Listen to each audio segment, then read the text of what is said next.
We were on a mission to help people claim their share of over $100 million in unclaimed funds. We're trying to find money. From Shelby Farms Park, Find people some money. the 201 Poplar, Your first name, Vanessa? Whitehaven, Bartlett, Raleigh, Collierville, East Memphis, Cordova, and Lakeland. We covered a lot of ground and knocked on a lot of doors. No answer. I'm John Paul from Shuttle 24. Don't be a skeptic. We have to admit, we did not believe it would be this hard This is legit. to convince people to check whether they were entitled to unclaimed money. And there's a lot of unclaimed money in Shelby County, $109 million, and over 248,000 shares of stock turned over to the state of Tennessee by businesses and organizations who cannot locate the owners.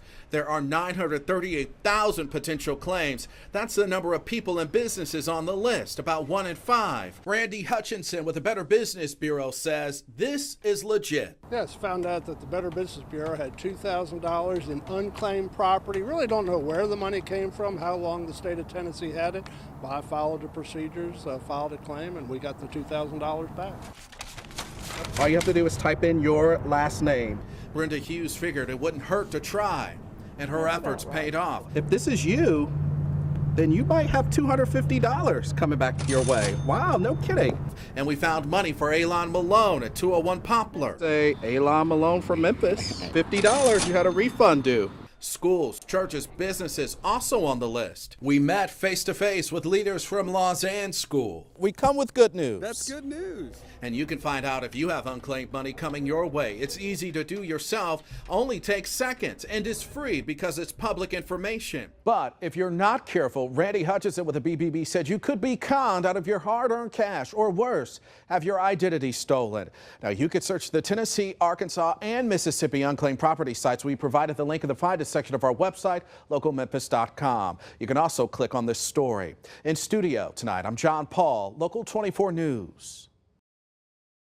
Captain Chuck Mays with the Shelby County Sheriff's Office says fentanyl needs to be dealt with fast. As recently as last week, I had one of my officers exposed to fentanyl, required a trip to the emergency room and several hours of follow-up care to get him back on his feet. That same deputy was exposed to fentanyl the week before after transporting evidence from a scene.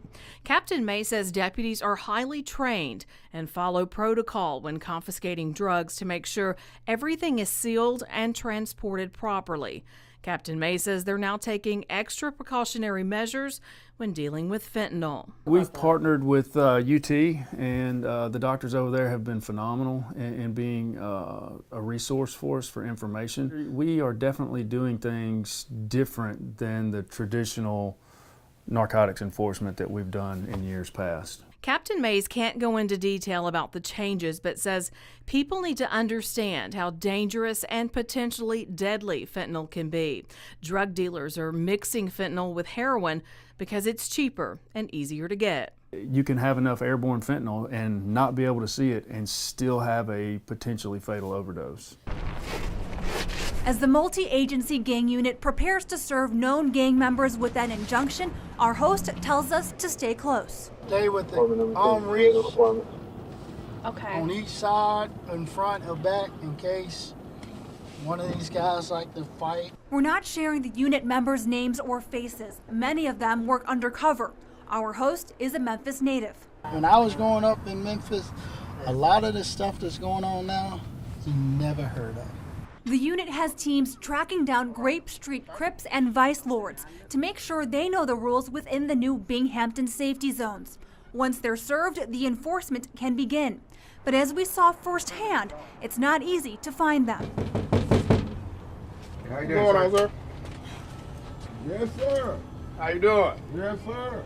We're looking for Mr. Devin Walls. Devin Walls don't live. Y'all keep sending that mail back now.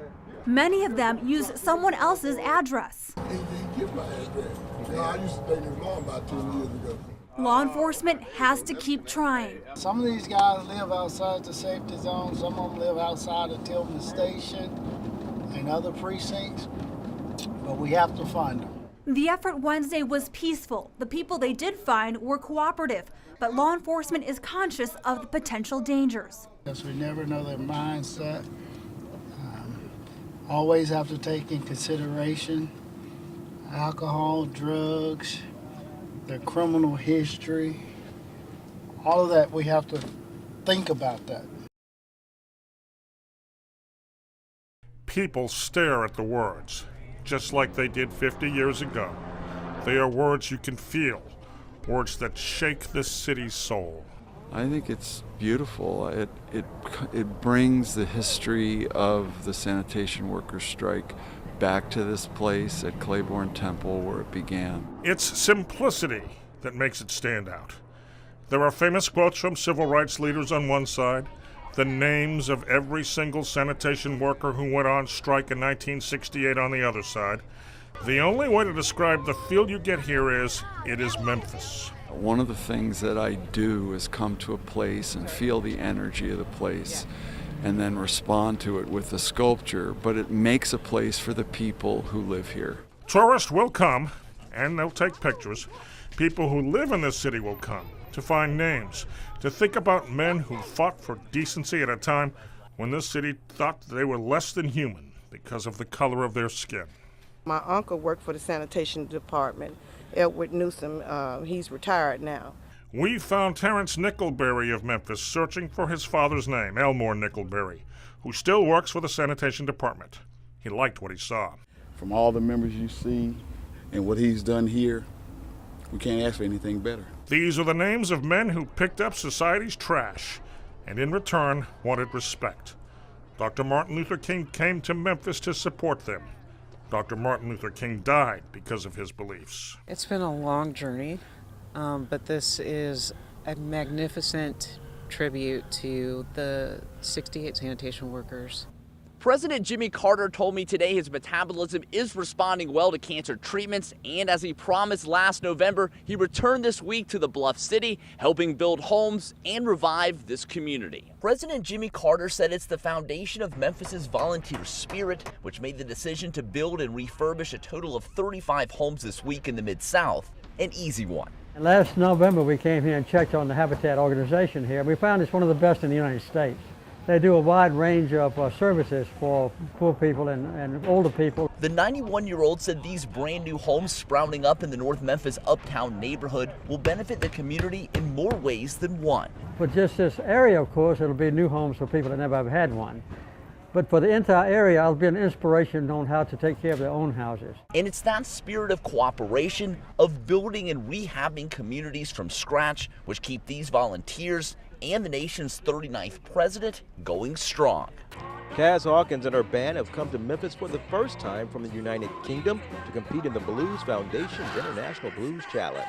The Kaz Hawkins Band is among the more than 260 acts from around the world competing for Top Blues Band this week, along with 150 volunteers and 65 judges each night, casting the spotlight on Memphis's music legacy. The economical impact is in the millions of dollars. We'll have 3,000 or 4,000 people each day on Beale Street. And then we add in the Garth Brooks concert later this week, too.